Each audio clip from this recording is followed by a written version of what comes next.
Welcome, everybody. Michelle is here to help us think about things, and so take it away. Thank you. So, and I just want to, make sure everybody knows Betty, who's one of the co-hosts, and Anne LeClaire, who's one of the co-hosts. I consider her the brains of the operation out of me and her for BHGDH. Thank you all for coming. The last month we had our first office hours, and I think it was very productive. And actually, because of some of the questions that were being asked, we asked Kevin Nerney from the DD Council to attend this meeting. People were asking about trusts. They were talking about ABLE accounts. I know some families are interested in home ownership and what that would mean, and as far as benefits goes and how you might set up that process. So Betty and I had a conversation with Kevin, and he agreed to join us tonight to talk about some of the questions you had. And the other update I just wanted to give you, I've had a conversation with the executive director of the Housing Network, who is the trade association for the community development corporations. And we're going to have a follow-up meeting with their executive directors to tell them what this group is trying to do, talk to them about some of the conversations we've had about either purchasing homes, renting some of the apartments they have or houses that they've built. So everything you bring to us, we bring back to the housing community in Rhode Island, and we'll get answers for you and keep you updated. And Anne's been working along with Kevin, who's part of her committee, to talk about individual service plans, because we do know that many of you are interested in learning more about how you might pool service packages. So I just wanted to let you know, in between meetings, we are looking into these things for you. And I don't know if Anne or Betty, you had anything to add before we just have Kevin kind of dive in. No, you did a nice job summing it up. Thanks. So Kevin, do you want to just talk about some of the different forms of trust or how families might work together to create opportunities for individuals who might want to purchase a house? Or we did have a parent call me this afternoon. She couldn't come onto this call, but she was interested in learning more about ABLE accounts. I don't know if. Yeah, so I can talk about all those things. Right. On housing and Medicaid, though, it can get pretty complicated pretty quickly. And so one of the things I was hoping to do is just get an idea of the kinds of questions and the kinds of situations that are out there or that people are contemplating. We have a group of attorneys in Rhode Island that kind of specialize in that. And I'd like to actually bring somebody with more expertise than me in on that. But I can definitely talk broadly about some of those topics. If you want to start with ABLE accounts, they're one of my favorite things currently because they allow the individual to have control over the funds, whereas most trust accounts don't, right? If it's a trust, you have to go to a trustee, whereas an ABLE account, the individual will have access to, they actually have like a credit card or a bank card, and they can access their own funds. And they're also investment accounts. Well, it's your choice. You can either put it in an investment side, or you can have it in essentially like a checking account side, which would get zero interest. So the money wouldn't grow, but you also wouldn't risk any of it. But if you were planning long term, there are investments, and there are different kinds of investments you can put the money into. So there's a lot of flexibility. The taxes on it are probably the best part. Trusts get taxed at a significantly higher rate. Once money goes into an ABLE account, you've already paid income tax on it. Any growth in the ABLE account does not get taxed. When you take the money out, it doesn't get taxed either. So there's a lot of really cool things about ABLE accounts. Well, some of the negative things are, one, as of right now, I believe it is the disability had to onset by age 26 to be eligible. We're trying to work on that at a federal level to raise that to age 46. Those seem to be the compromise number. I'm not sure how they land on 46, but any increase is good. The other is it's tied to the gift tax, annual gift tax, which currently I think is around $15,000 a year. So an individual could only put in about $15,000 a year, plus up to $12,000 if they're employed of their own money. So that's quite a lot of money generally for the people that we're talking about. But if you have a grandparent that wants to leave $200,000 or something, it's not going to be able to handle that. So that's where some of the other instruments come in. And there's two kinds of trusts. One is a trust where the person uses their own money. We call that a first party trust because it's their money, right? And so Medicaid wants to recoup that money if they're providing services for that individual. There's two kinds of trust that person can use. One is it is a long IRS code and it ends with D4A. So they just call it a D4A trust. Those are fairly expensive. They get taxed at a really high rate, but it does give the individual the opportunity to select their own trustee. Another kind of trust is called a pooled trust. And I believe we have two organizations in Rhode Island that operate them. The one I'm familiar with that I've utilized is at CPN. And essentially, especially for people with less money, it's nice because they pool everyone's money for investment purposes only. It's still, whatever you put in is still for your benefit. And then they'll handle that. So you would, if somebody wanted to take a trip or something, they would say, can you please pay for this plane ticket? Or I need to purchase, a car or whatever you could imagine using the money for. Again, with trusts, you have to be careful how the money is spent. You have to be careful about how much money you have.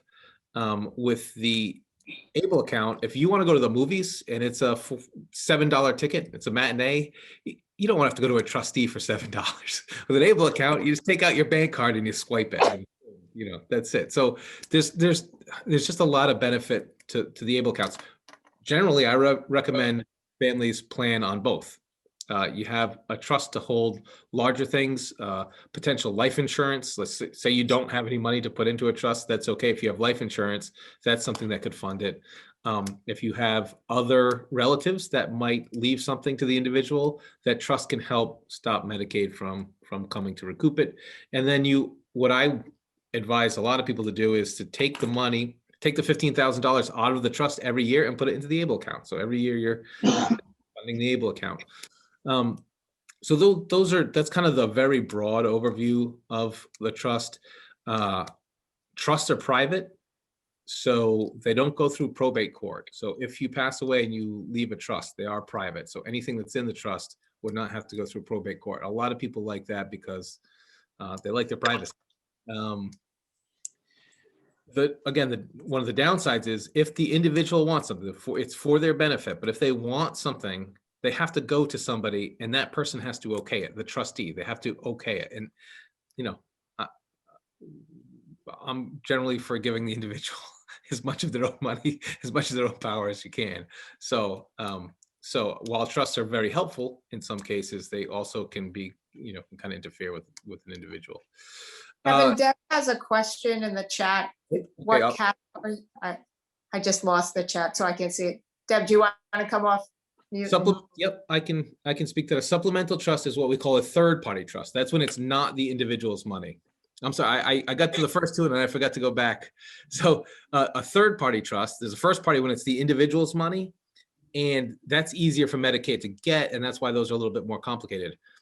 A third-party trust is one where it's like a parent or grandparent's money or other relative, and you've got a lot more flexibility there. Again, taxation-wise, they're fairly well taxed, but that's what we call a supplemental needs trust. Some people still call them special needs trusts. Generally, they're used interchangeably. We prefer supplemental needs trust because that's what Medicaid calls them, and Medicaid specifically wants to see those words written. So like when I do one, when I don't do them anymore, but when I did them, I would write supplemental needs, I don't know, 50 times in that document because you say it as often as you can. Because it can't, it's not supposed to pay for things that benefits are going to pay for. And so you have to be careful. So that's why it can only supplement. It can't supplant the things that like Medicaid would pay for instance. So that's the category that would fit into. And the individual writing that trust decides everything, right? So if it's a parent or grandparent, they say could leave a portion to one child, a portion to another child, and a portion to the child that may receive benefits. And for two children, they may just collect whatever is left for them at age 25 or 30, whatever and for the person that's going to be receiving benefits, that wouldn't happen. It would stay. And once the individual with a disability passes away, the money that was there for them, if there's any left, goes however the parent or grandparent that wrote the trust wants it to go.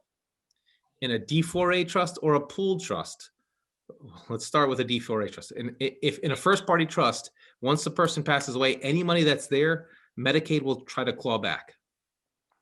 In a pooled trust, it's different. The nonprofit that runs it could keep it, but it doesn't go to whoever they would have wanted to go to until Medicaid gets their fair share first.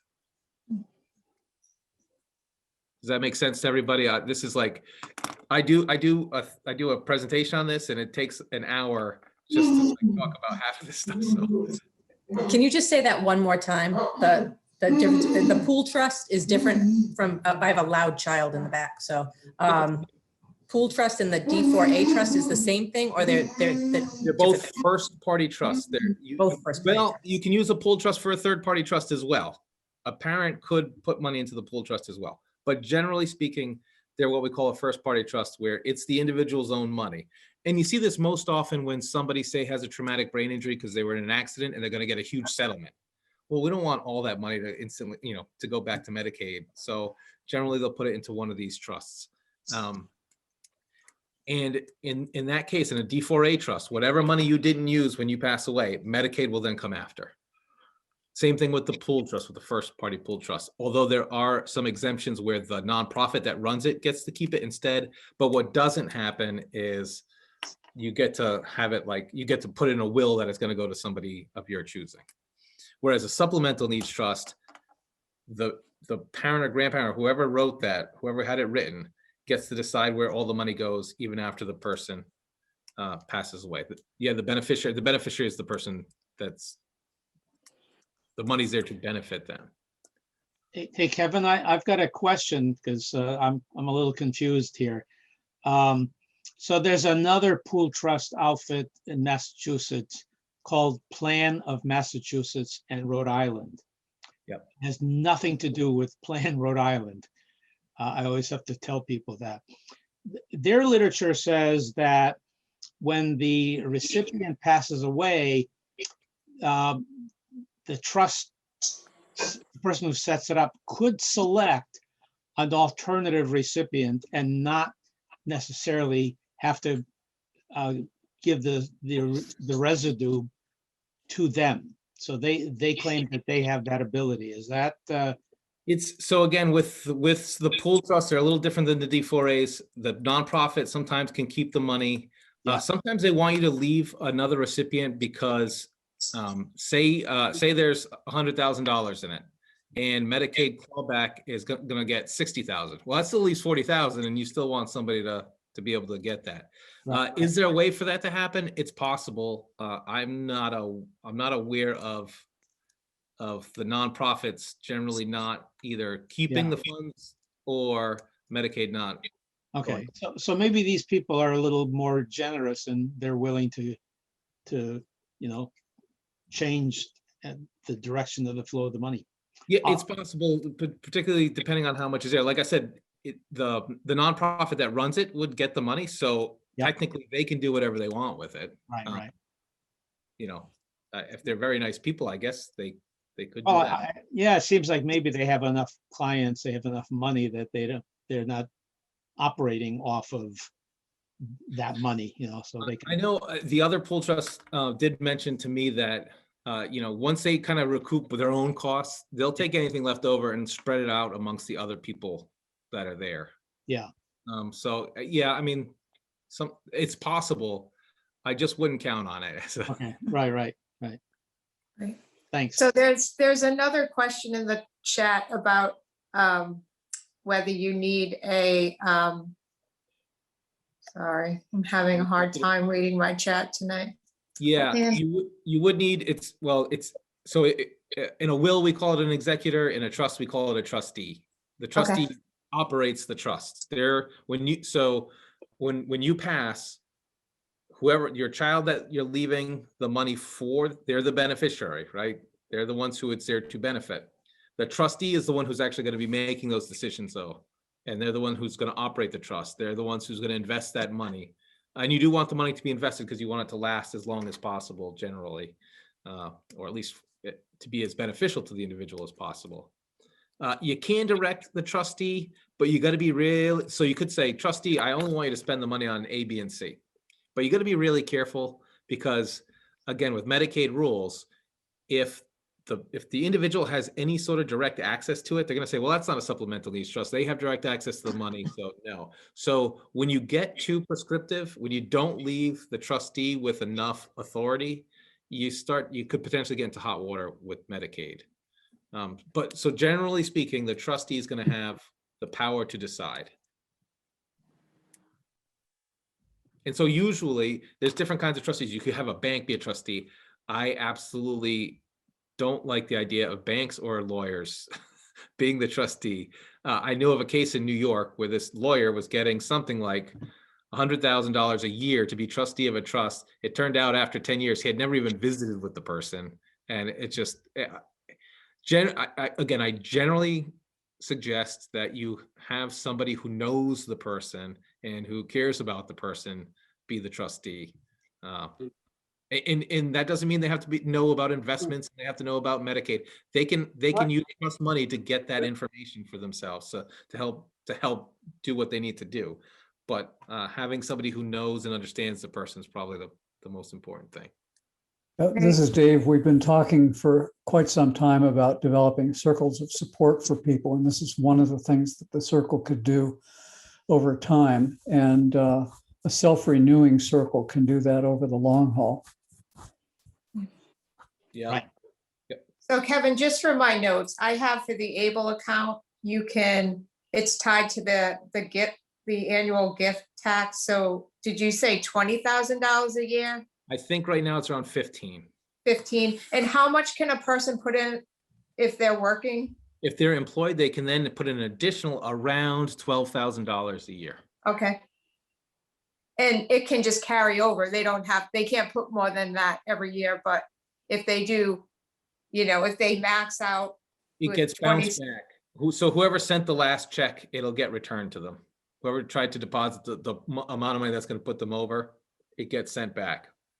But they can't do more than that in a year. Say in 2021, they max out, they put in 15,000 and they're able to put in an additional 12 because they have a job. So that would make it 27,000 they can put in. Mm-hmm. So now in 2022, if they haven't spent any of that 27,000, can they still add to it, or do they have to spend down? Yep. No, every year you can put that in. Okay. Every year. When you get to $100,000, SSI will be suspended, not canceled, but suspended. Okay.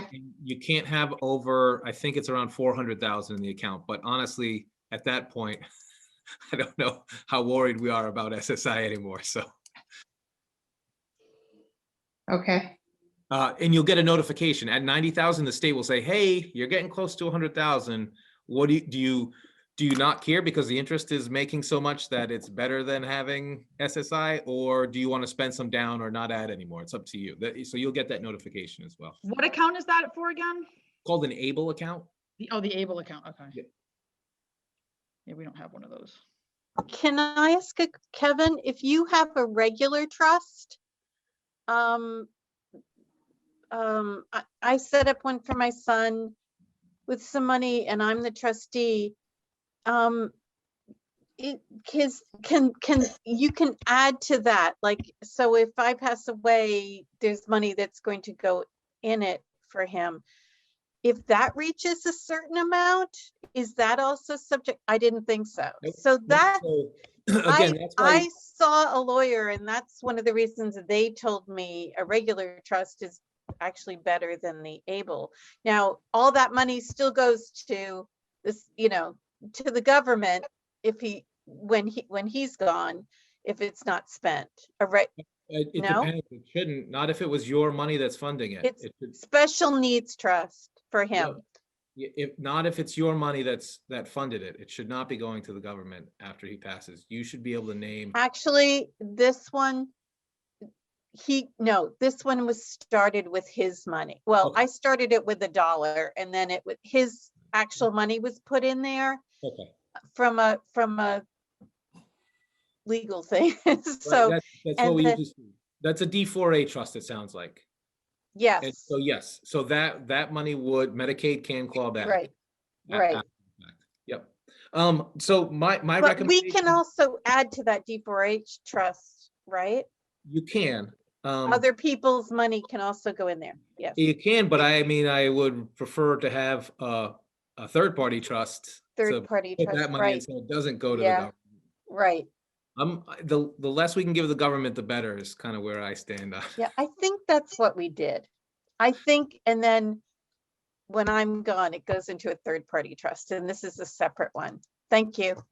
I've forgotten now, but, But the other thing I would say is, able accounts are still, I Yeah. like to use them in conjunction with each other. So I would Right. have from that D4A trust every year, 15,000 come out and go into an able account. mhm.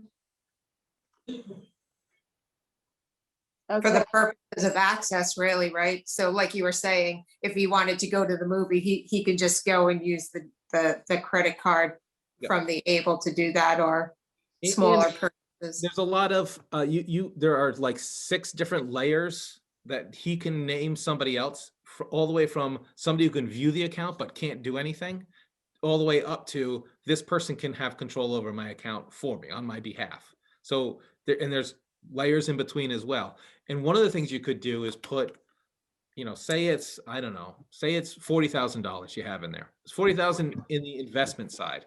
And then every month, say $100 comes out and goes into the checking account. You'd only have access to that $100 every month. And once that's gone, it's gone, and you don't get any more until the next month. Twice a year, I think you can make big movements, but you can set it up so it's just every month, like it's an automatic thing. So that's another, it's another way to. Are there easy to read, like one pagers that kind of help people understand these different accounts easily? I'm taking notes desperately, but I wrote, and I'm an attorney, so when I say I wrote something, I stole most of it from something I found in Massachusetts. And then I worked with another attorney, so I want to give her some credit as well. But let me see if I can email you guys. It's a little one pager, and it says how much you can put in and who runs it and what the taxes are and blah, blah, blah, blah, for these kind of 4 different things, right? The first party, the able, the first party pool, third party pool, D4A, and a regular supplemental needs trust. So I will send that to you, Michelle, and maybe you Yep. can email yeah, it out. Yeah. well, Yeah, Get it. send it to me too, Kevin, and I can distribute it to everybody on our mailing list. cool. And then, so when Michelle did originally talk to me, it was more about housing and how can people own their own home and what are some situations that might arise. And so we got to talking. So one thing is you can put deeds into trusts. That's a possibility. 2, and probably easier, is there are special kinds of deeds you can use. So for instance, when we do elder planning, generally we'll do something called a life estate deed. Medicaid will look back at any gifts you gave in the past 5 years. Once you start utilizing Medicaid funding, they'll say, okay, did you try to dump a bunch of money within the last 5 years? Because if you did, we want that. So that's why you have to start doing some of this planning a little bit earlier. So one of the things some people like to do is if they know they're going to be giving their home to one of their children or all of their children jointly, they will do that.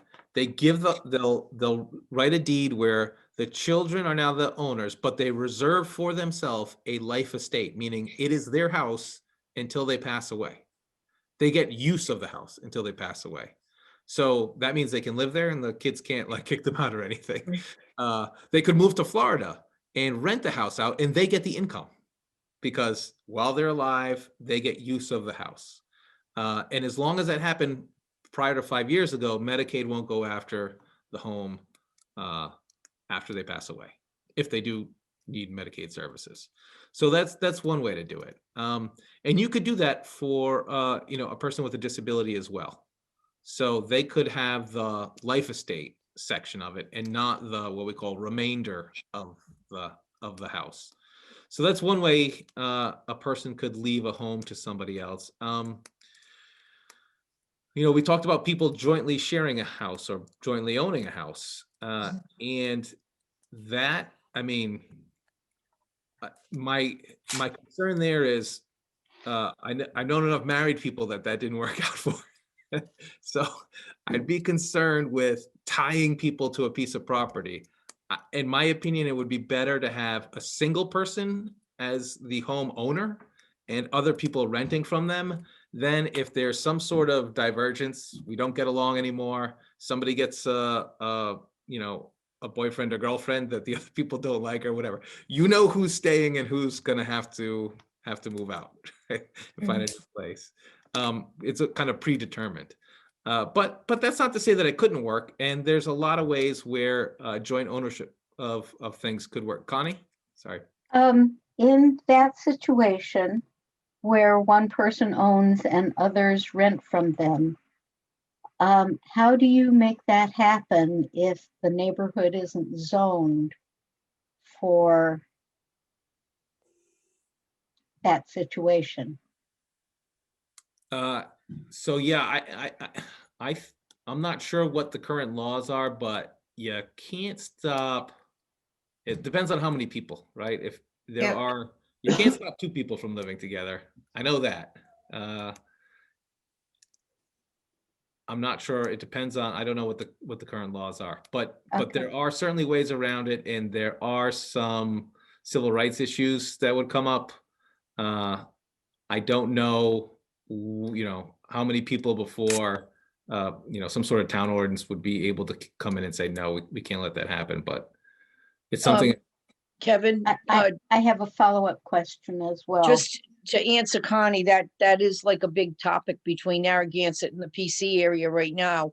It's not related to, disabled people, but they could carry that over, is I think part of what Connie's talking about. So there's a big fight going on down here right now. If a person owns a house, whether or not they're allowed to rent to 3 people or 4.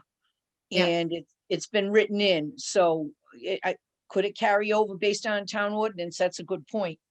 If somebody wanted to push the button, they probably could. But I think it goes town to town, like Kevin said. It's individual. Yeah, I haven't heard of less than 3. Right. I've heard of 6 or more unrelated adults, but I'm sure, especially in college communities where they might not want more than 3 people sharing a house. But yeah, we'd have to go community by community to find out. And you're talking about URI, right? Not PC. Well, PC But is is that- they're the ones that started it. But is that different? All those cases that I know of are when landlord is renting to a bunch of people. But if one person is the owner and is having people live with them who are paying them rent for staying there, is that the same situation? I think it changes. Yeah, I think you're right. Owner- Ian. I'm not sure. I think the town ordinances are something along the lines of unrelated adults. Unrelated, it is. Down here it is.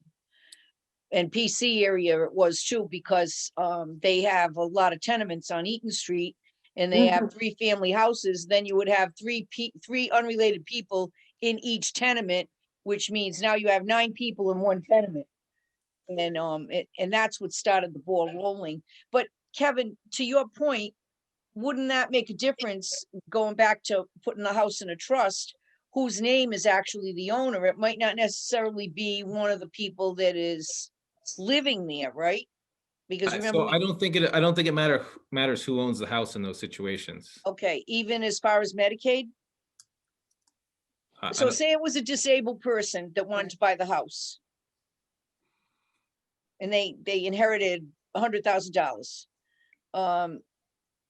wouldn't you have to be careful how you put the deed to the house versus it just being, Mary Smith owns the house? Oh, yeah, no, I would want, yes, yeah.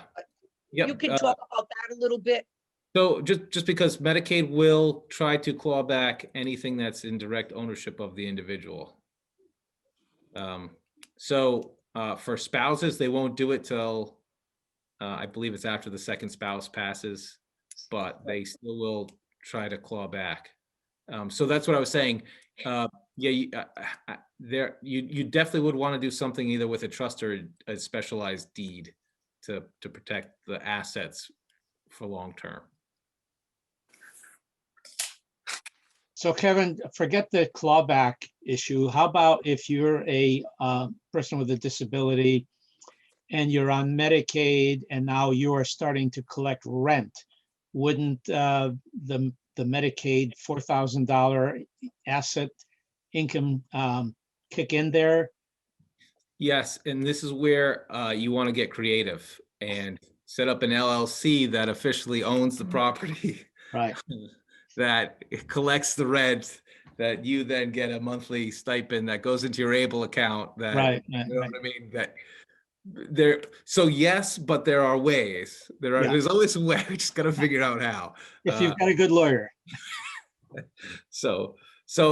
that's the thing is, let's not say, what I don't want to do is have somebody say, oh, we just can't do it.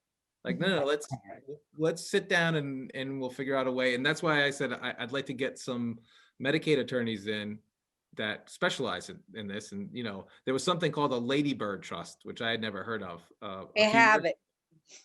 You have it? I have it. I got it the day before it's sunset. It's so successful that they had to outlaw it, had to get rid of it. So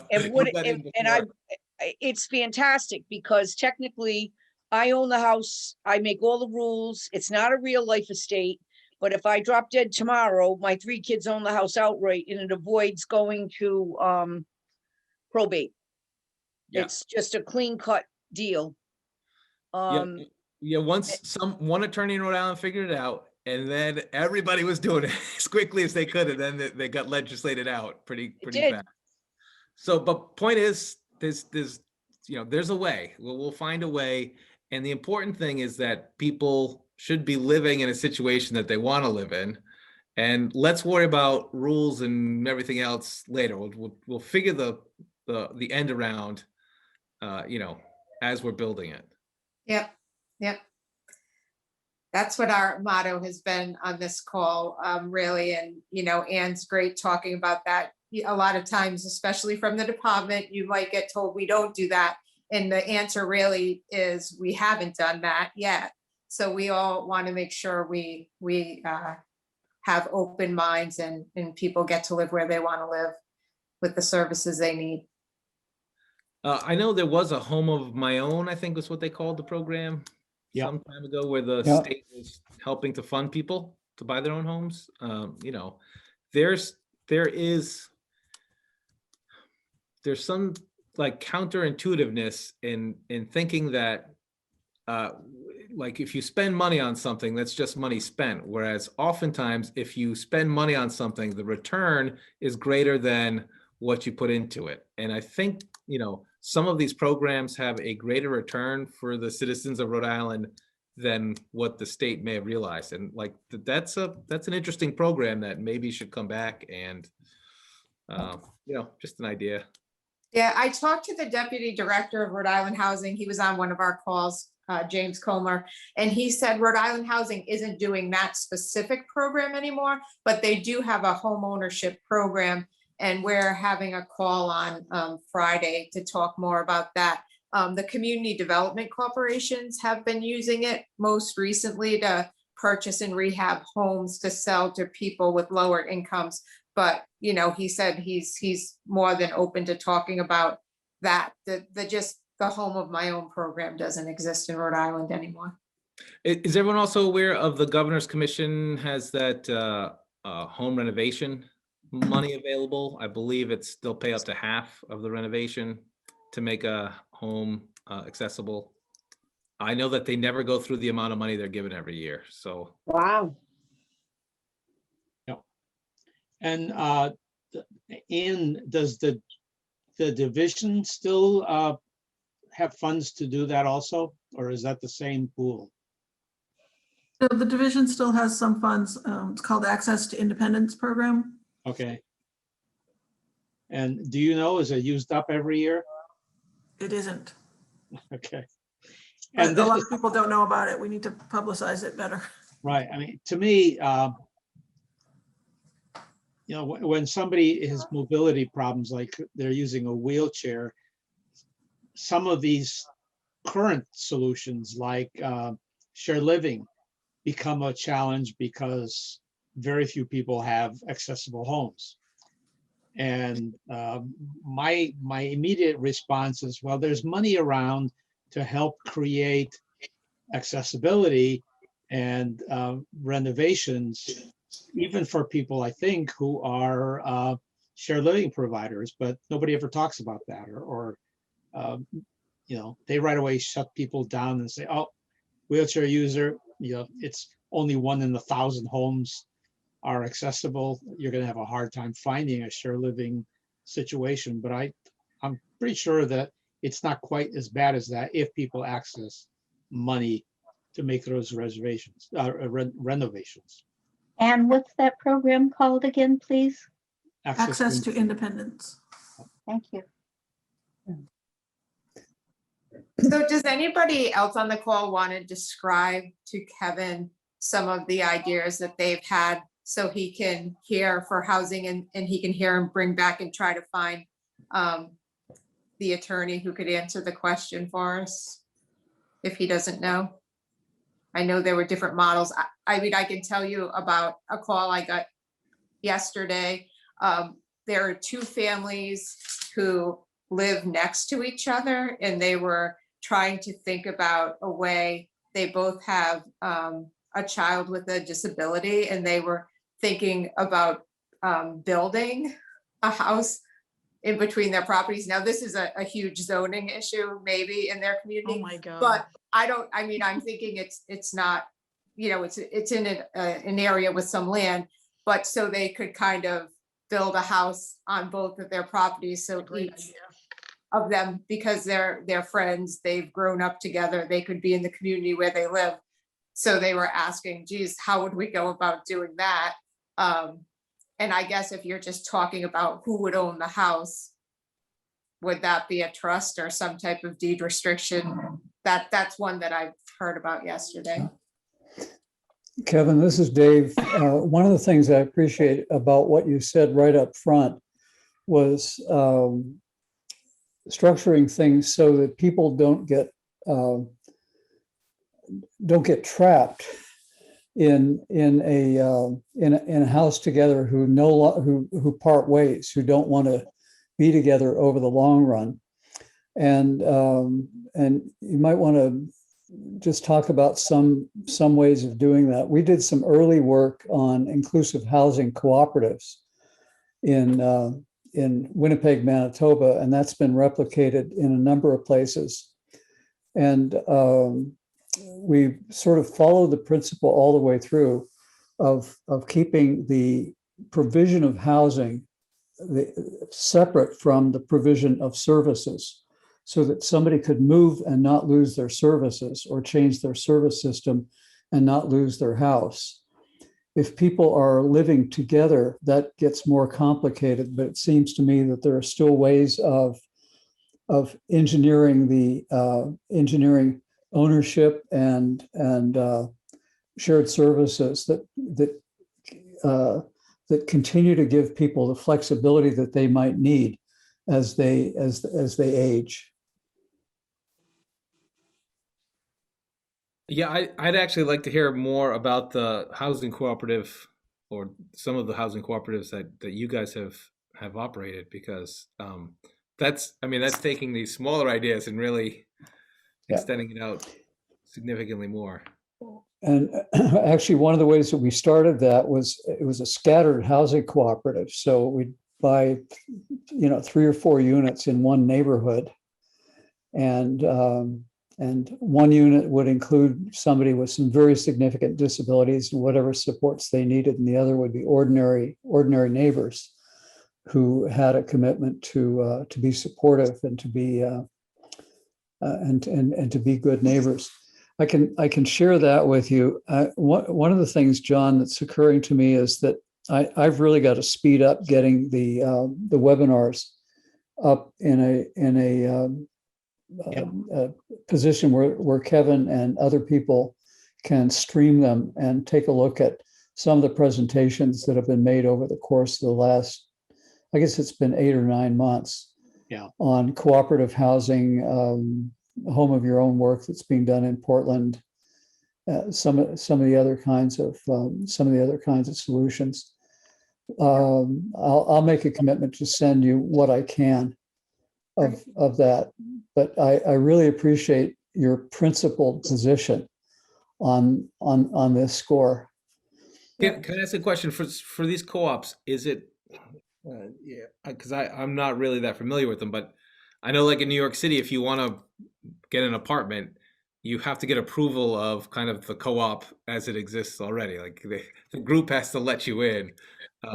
Is it something similar to that, or is it I think that varies. That the rule around that varies, and it depends on whether the housing is actually owned by the cooperative, and then people pay an occupancy fee, or whether the housing is owned by individual people. If it's owned by individual people, the what's called in British Columbia a strata corporation doesn't have any choice over who buys in. But cooperatives may have more influence over that. I think it's partly local, but there's different ownership implications. Anyway, I'll feed you what I know about that. But the other thing I'll commit to, John, and Connie is working away at getting those webinar sessions up and running. Yeah, that'd be great. Deb, it looks like Deb has a question. She's had her hand up. Hi, I was Sorry. just going to tell you what my thought was. I have a son who is 25 years old. He has level E funding. And I also have a friend who has 2 daughters who are also level E funding. And we're trying to figure out how we can pool all of our resources and get them a place to live together. Yeah, that's come up a lot. Yep. And we need to come up with some guidance for people on how to do that, how to pool their funding for services. Because they wouldn't need awake overnight staff. Like I don't know, we're just trying to figure out how they can live together and not use up everything. I mean, it's definitely possible. Are you talking for services or for a home? For housing, yeah. Like, would they rent? Would they? We've all applied for the Section 8 housing voucher. So it's just, I mean, obviously it's a matter of, when they come up on the list, how would they rent? Would they own a place and then rent to a typical person who would stay there? Like we have no idea how this would work. But the pooling of resources would be for services, not to pay the rent. Right?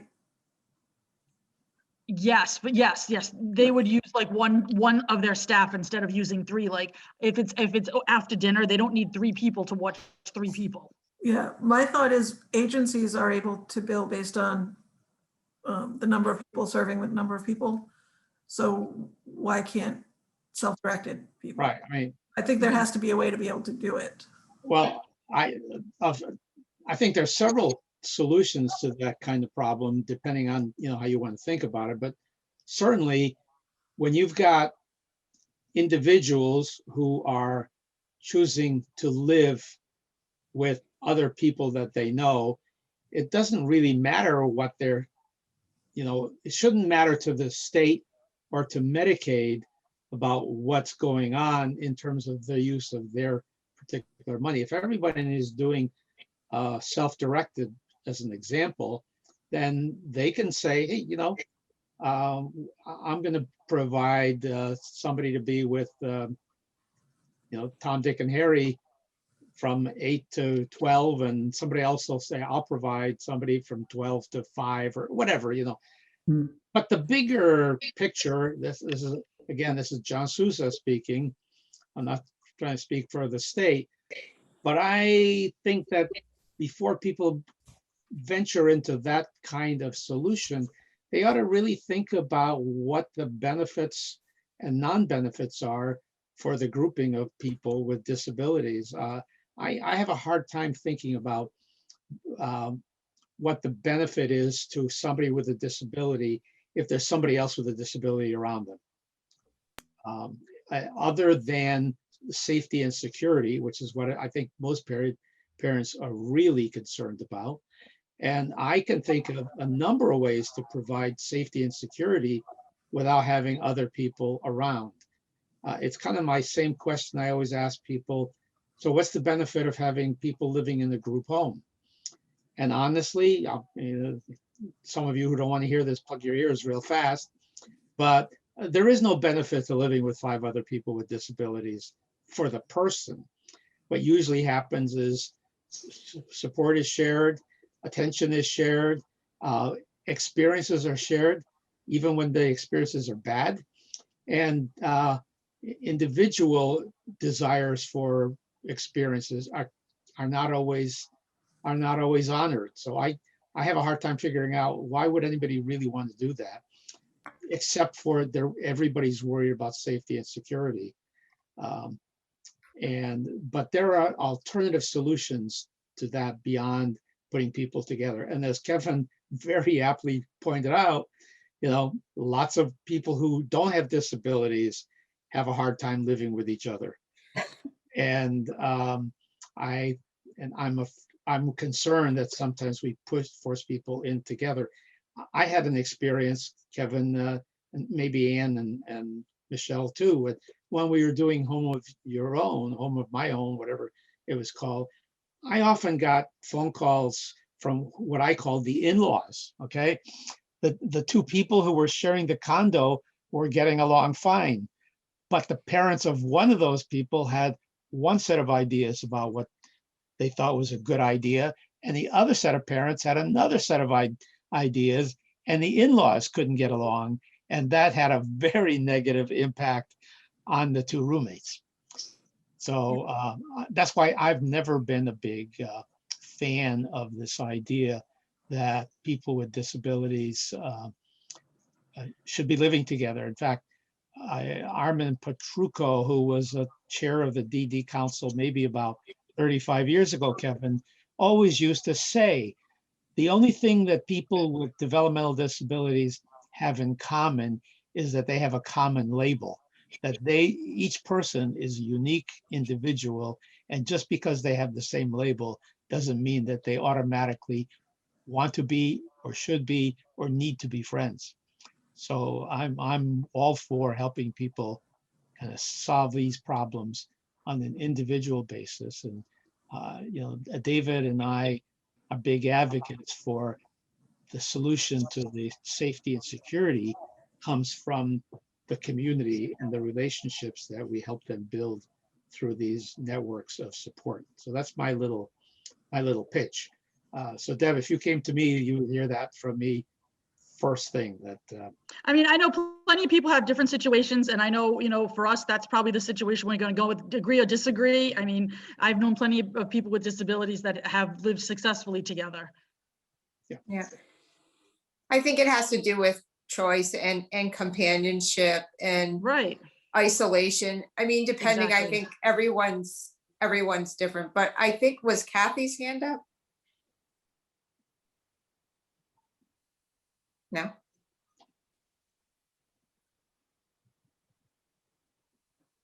So does anybody else have a model that they want to tell Kevin about so he can see what else is, who else could potentially come to the table? So one concern that's come up is if I own my home and I'm receiving services and I have somebody come and live with me, is that going to violate some sort of labor law? And I can tell you that it's been successfully done in so many other places that again, if somebody's claiming that there's something we have to work out, we'll work it out. But that's actually one I'm looking at from my own mother right now. She getting a little older. But the nice thing is there's a university in the town, and like a graduate student would be the perfect person to live there for a year or two. Make sure she's okay, cook Yeah. a meal or two a week or whatever, and live rent free or very low rent. So Is that the reverse SLA option? yeah, Yeah. I think it's shared living. It's just shared living, except the Yeah. person owns the house. What we're Yeah. trying to avoid is when something doesn't go right, or if some life situation changes, we don't want to constantly be disrupting that individual's life every time. Like, okay, it went wrong. Now you have to move out. Yeah. It just seems to, people like stability. Everybody likes some stability. Maybe you do want to change homes after a decade or two, but generally you don't want to be changing homes every year or every other year. And then it's not really your home. If you're constantly, on the move. So I prefer that shared living arrangement where the individual has the ownership, because with ownership comes power too. Yeah. Like having control over your funds. That's where the power resides. Yeah, I love the idea as well. I think Ed and I have talked about the idea several times. So in that case, if someone wanted to do that, say you had a home with an in-law apartment that the individual with the disability owned, I'm assuming you'd put that in some type of deed restricted trust, and the person could live in the in-law apartment rent free, or if there wasn't an in-law apartment, they could just live in the house rent free, and we'd have to work somehow. Because I keep hearing from people that there's some type of issue with employment or taxes or something with the Department of Labor. And if Yeah, it had that's, to do with labor law. That's what I heard too. But I know that we've done it in other states. Yeah. I've seen Yeah. it done in other states. So so we've we just actually, need to figure it out. We we've actually definitely done want it. to figure it out. We've done it here in Rhode Island. One of the very first families who joined Plan Rhode Island had a situation where they lived out of state. They moved to Rhode Island to move closer to family in the east side of Providence, very affluent area. And a family member through a trust provided a home for her daughter. Her daughter was an individual who required 24/7 care for very legitimate reasons. And so the mother of this daughter worked out some very creative ideas. One is she offered to a woman a bedroom for her to have 7 days a week, 7 nights a week at no cost. And in exchange for that, that woman agreed to provide care enough to get her daughter in the evening taken care of after eating, and get her to go to bed and be available in case of an emergency. That woman actually had another job, and she went to work every morning.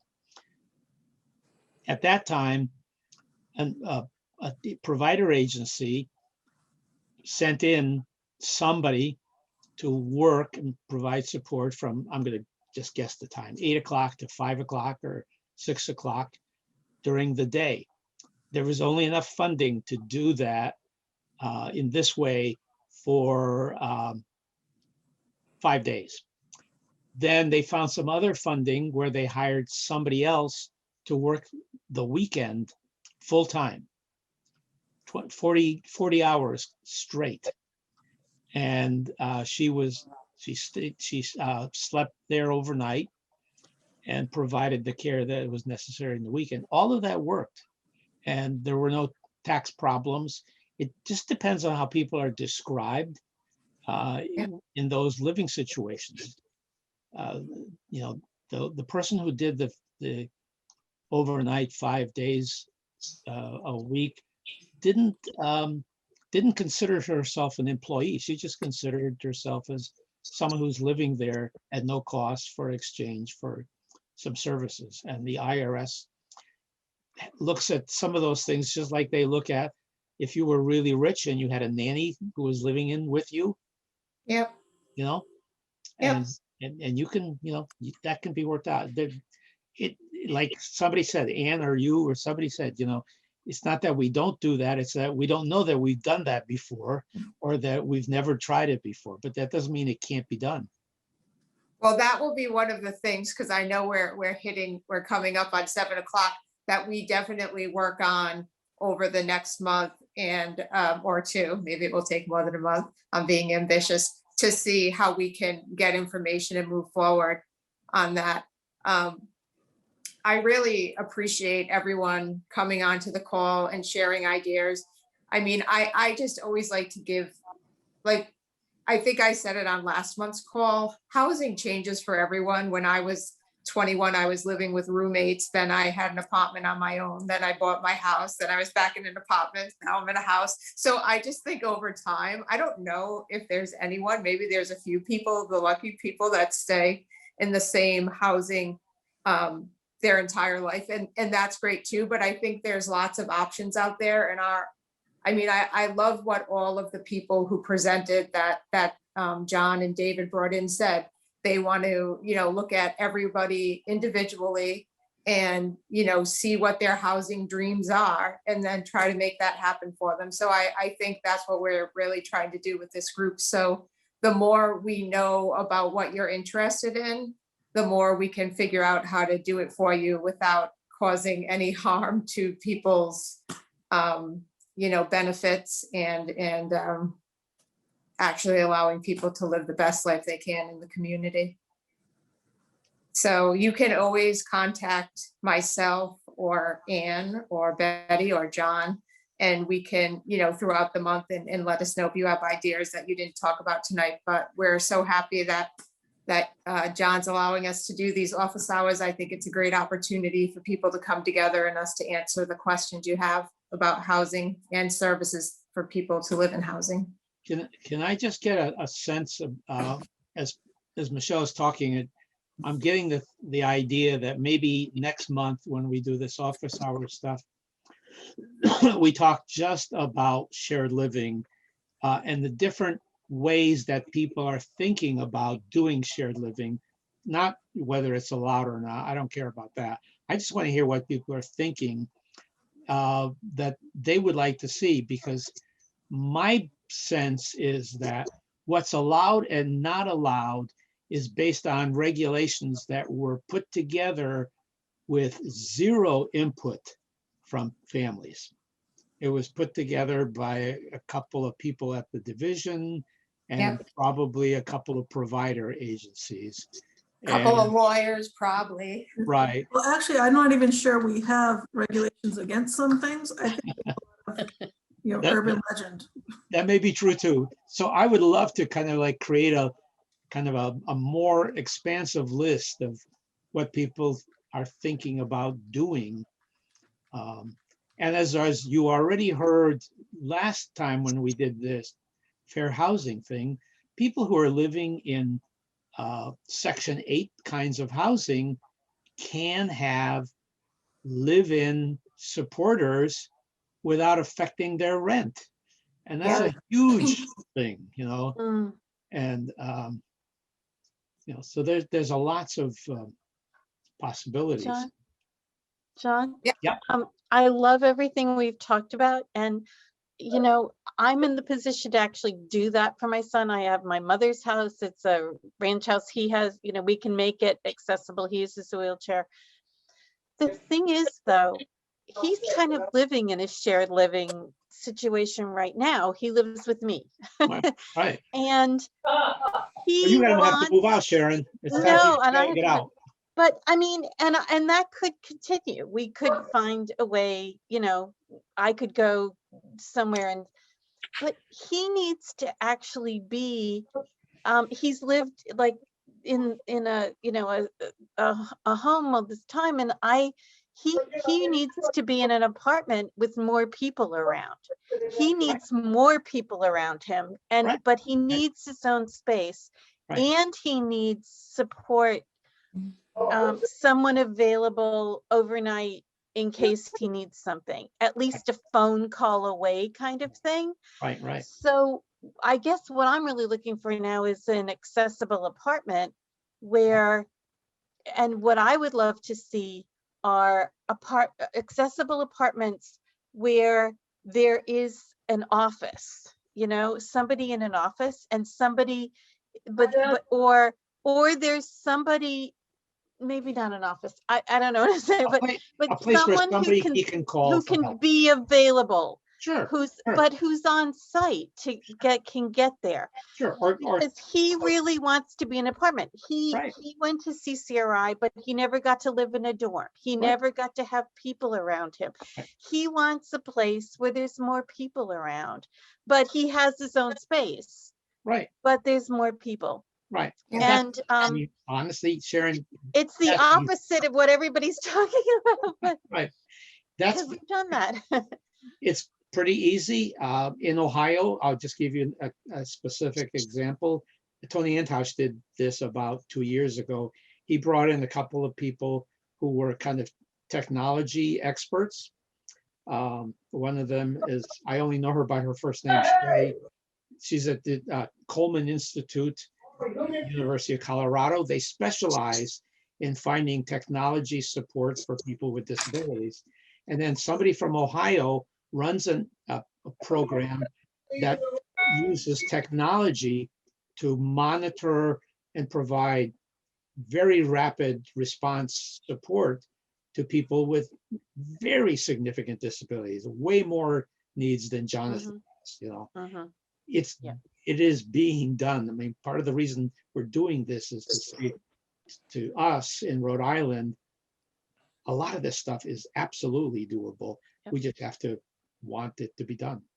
Yeah, and Sharon, I'm happy to talk to you. I'll talk with you. Yeah, we need to talk. Offline, and we can, so I can show you there's different housing guides, and I'll connect with you.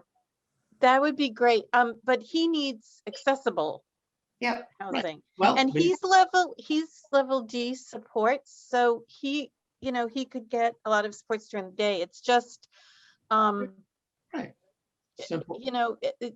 Again, the safety and security issue is sometimes he wouldn't need somebody there if he needed help making a decision about something, and he could just connect to somebody.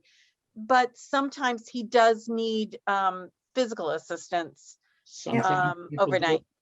Elderly people need that too, and they've found solutions.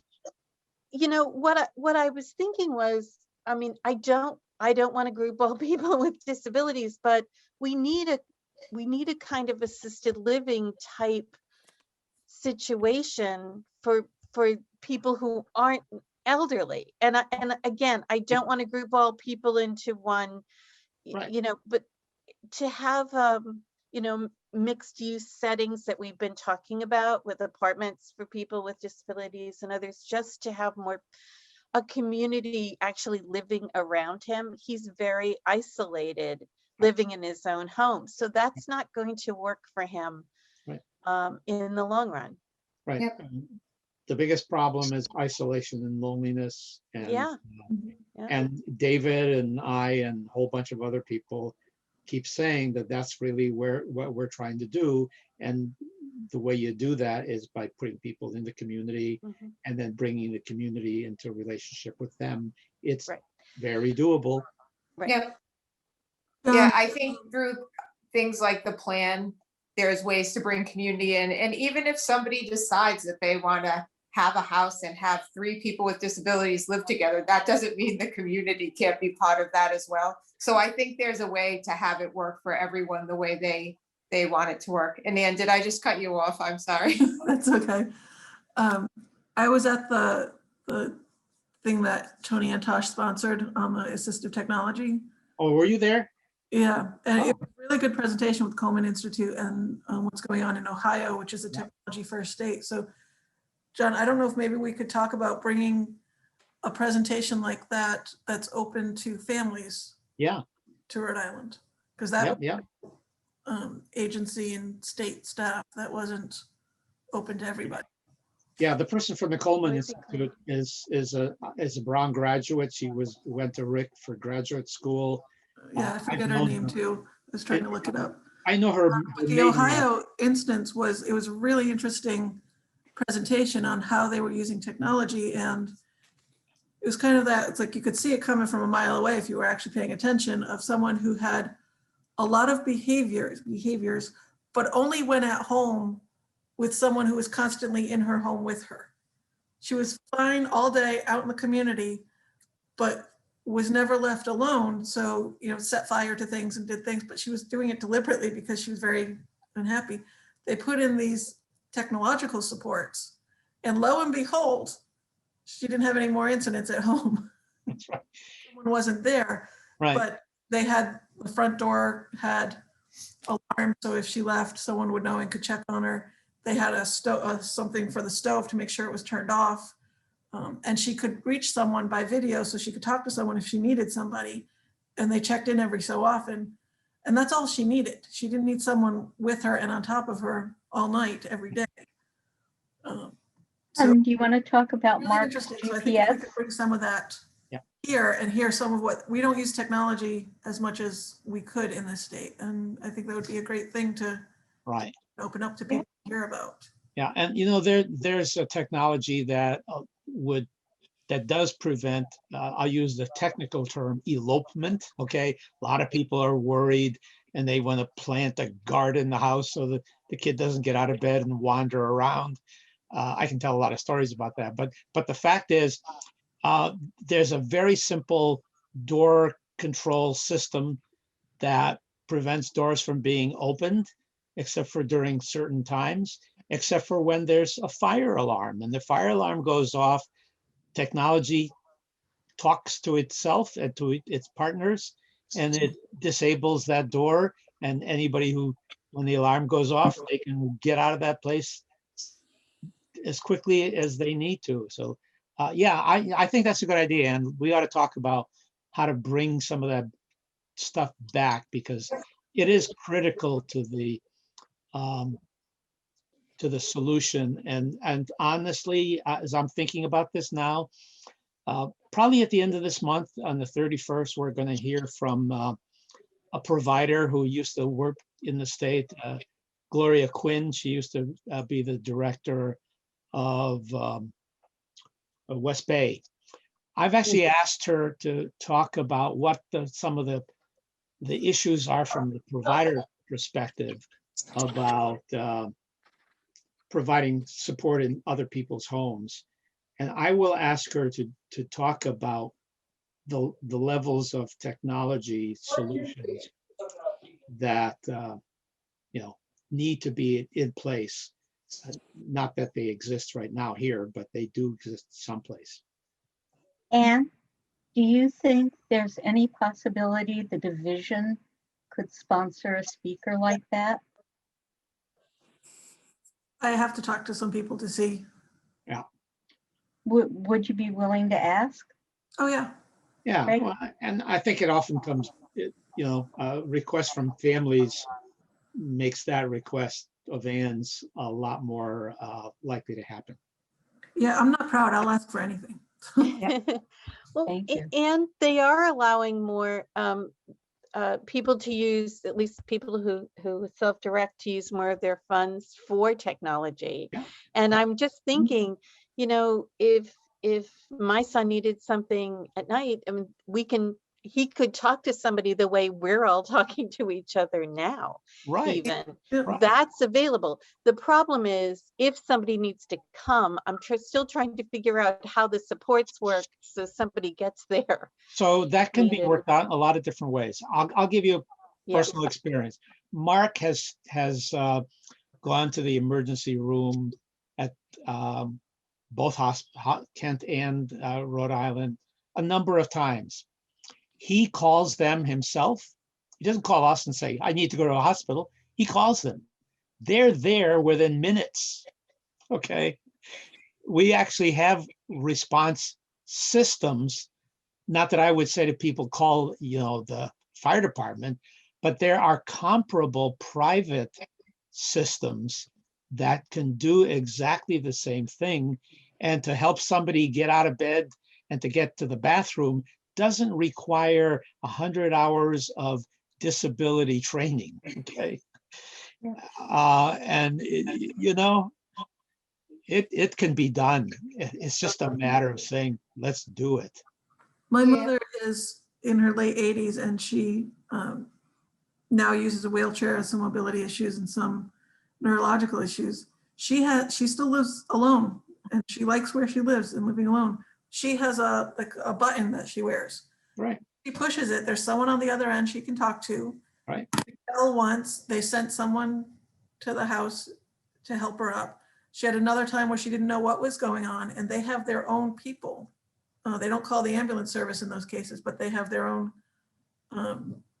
like the private ambulance, not the real ambulance, that came to check on her and would transport her to the hospital. So there are options out there for kind of on-call as needed help. Those are the kind of situations for the people who don't need someone there all the time, but just need to have someone available. So I just wanted to, be respectful of everyone's time. And before we lose anyone, just really thank Kevin for coming on tonight. And you gave us a wealth of information. I think the one pager will be great. If you could send it to us, we can get that around. But I know these are questions people had on their mind. And the more we hear from you, the more we can learn and get back to you with the solutions and work on the solutions for you. So I just really wanted to say thank you, Kevin, for coming on today. I'm really excited to hear the things because, I don't have all the answers, but I love hearing the ideas and I'm happy to try to help figure it out. Yeah, so Kevin, let me just plant a thought in your fertile mind here. If the division isn't able to host some kind of family forum or something for families to learn about technology, after October, maybe we could come to you and say, wouldn't the council be a really good resource for doing that? And I know that Tony will easily reconnect us to his two speakers, but those two speakers, particularly the Coleman Institute folks, because they do a lot of interesting behavioral stuff using technology, would maybe be a really good place to connect. And Yeah, well, and you can tell the director that I'm willing to help with a bake sale if need be to get that to happen. all right, So right. we could do it together. Yeah, that's good idea, whoever. Of course, we'll get it done one way or the other, but let's see what the state can do first. Right. Okay. All Well, right. thank you, everybody. Thank you. As always, it's great to hear from you all. And thanks, David, for keeping us on the screen here. All right. Thanks, everyone. Have a good night. Okay. Thank you, you too.